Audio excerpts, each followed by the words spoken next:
हमारे देश के महान संत स्वामी रामतीर्थ एक बार जापान गए। वे रेल में यात्रा कर रहे थे।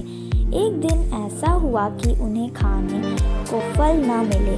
उस दिन फल ही उनका भोजन था। गाड़ी एक स्टेशन पर ठहरी। वहाँ भी उन्होंने फल की खोज की, किंतु पा ना सके। उनके मुंह से निकला, जापान में शायद अच्छे फल नहीं मिलते। एक जापानी युवक प्लेटफॉर्म पर खड़ा था। उसने ये शब्द सुन लिए। सुनते ही वह भागा और कहीं दूर से एक कटोरी ताजे फल ले आया। उसने वे फल स्वामी रामतीर्थ को भेंट किए और कहा, लीजिए, आपको फलों की ज़रूरत थी। स्वामी रामतीर्थ ने समझा यह कोई फल बेचने वाला है। उन्होंने उससे फलों के दाम पूछे, पर उसने लेने से इनकार कर दिया।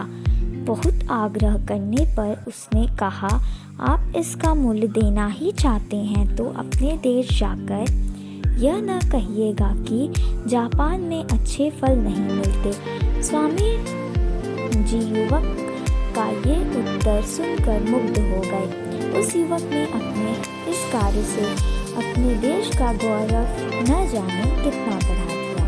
इस गौरव की ऊंचाई का अनुमान दूसरी घटना सुनकर ही पूरी तरह लगाया जा सकता है। किसी देश का एक युवक जापान में शिक्षा लेने आया।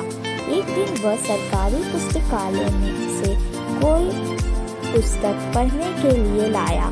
उस पुस्तक में कुछ दुर्लभ चित्र थे। इस चित्रों को इस युवक ने पुस्तक से निकाल लिया और पुस्तक वापस कर दी।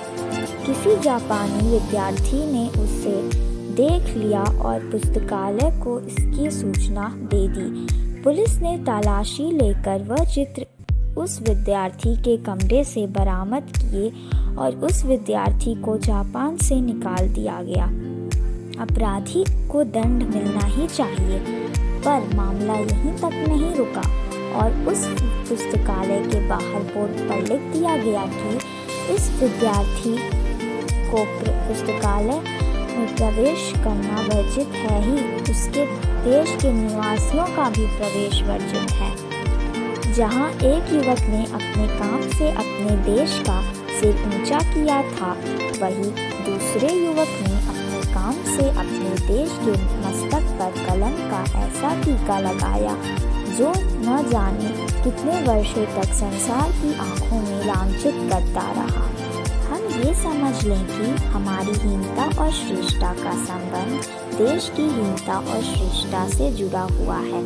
जब हम कोई हीन या बुरा काम करते हैं तो हमारे माथे पर ही कलंक का टीका नहीं लगता, बल्कि देश का भी सिर नीचा होता है और उसकी प्रतिष्ठा गिरती है। जब हम कोई श्रेष्ठ कार्य करते हैं तो उससे हमारा ही सिर नहीं ऊंचा होता, बल्कि देश का भी सिर ऊंचा होता है और उसका गौरव बढ़ता है।